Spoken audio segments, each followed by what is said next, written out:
Hello అండి. నమస్తే. ఇవాళ మన ఛానల్‌లో వంట రాని వాళ్ళు గూడా ఎంతో ఈజీగా, చాలా టేస్టీగా చేసుకునే సింపుల్ చికెన్ కర్రీ ఎలా చేయాలో చూడబోతున్నాం. మసాలా ఎక్కువ వాడకుండా చికెన్ సాఫ్ట్‌గా, జ్యూసీగా, గ్రేవీతో ఎలా చేయాలో చూసేద్దాం. ఇక లేట్ చేయడం ఎందుకు, ప్రాసెస్‌లోకి వెళ్ళిపోదామా? కడాయి తీసుకోండి. ఇందులో 2 టేబుల్ స్పూన్ ఆయిల్ వేసి, ముందుగా సన్నగా తరిగి పెట్టుకున్న ఆనియన్స్ వేసి ఫ్రై చేసుకోవాలి. ఇందులోకి కొద్దిగా కరివేపాకు వేసుకోండి. ముందుగా సన్నగా తరిగి పెట్టుకున్న పచ్చిమిరపకాయలు వేసుకొని కలుపుకున్నాను. ఇక్కడ ఆనియన్స్ కలర్ చేంజ్ అవ్వాలండి. ఆనియన్స్ లైట్ బ్రౌన్ కలర్ వచ్చాక అందులోకి 1 టేబుల్ స్పూన్ అల్లం వెల్లుల్లి పేస్ట్ వేసుకొని కలుపుకోవాలి. అల్లం వెల్లుల్లి పేస్ట్ పచ్చి వాసన పోయే వరకు ఆయిల్‌లో కొంచెం ఫ్రై అవ్వనివ్వాలి. ఇందులోకి అర కేజీ చికెన్ తీసుకున్నానండి నేను.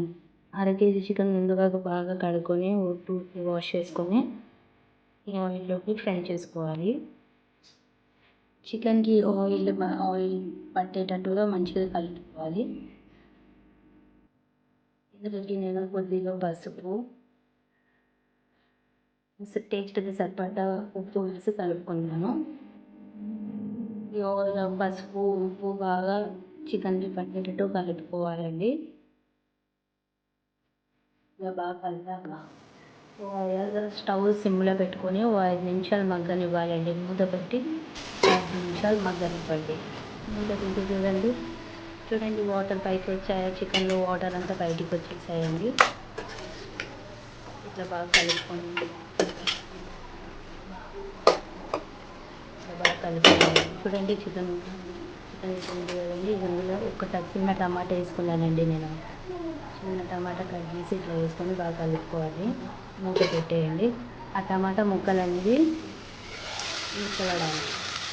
చూడండి టమాటా ముక్కలు ఇక్కడ మెత్తబడ్డాయి. కలుపుకోండి. టేస్ట్ తగ్గట్టు కారం వేసుకోవాలండి. మీరు ఇక్కడ 34 స్పైసీగా తింటారంటే 1½ టేబుల్ స్పూన్ వేసుకోండి. ఇక్కడ నేను 1 టేబుల్ స్పూన్ వేసుకుంటున్నానండి కారం. టేబుల్ స్పూన్ కారం వేసుకొని చికెన్‌కి బాగా పట్టేటట్టు మంచిగా కలుపుకోవాలి. చూడండి ఈ విధంగా కలుపుకున్నాక చూడండి కలర్ ఎట్లా వచ్చిందో సూపర్ ఉంది కదండి.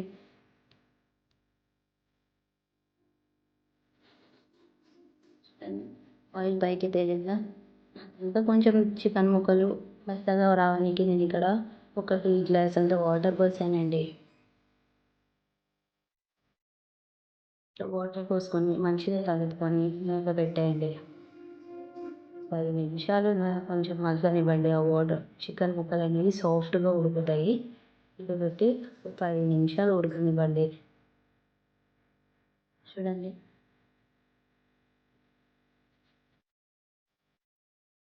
అది దాదాపు రెడీ అయిపోయిందండి. ఆయిల్ అంతా చక్కగా పైకి తేలింది కదండి.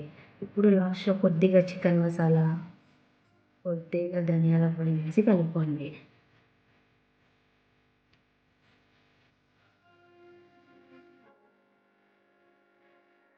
అలాగే తరిగిన కొత్తిమీర చల్లుకొని స్టవ్ ఆఫ్ చేసుకుంటే ఎంతో కమ్మటి సింపుల్ చికెన్ కర్రీ రెడీ అయ్యి వేడి వేడి అన్నంలోకి, చపాతీలోకి కానీ సూపర్ కాంబినేషన్ అండి.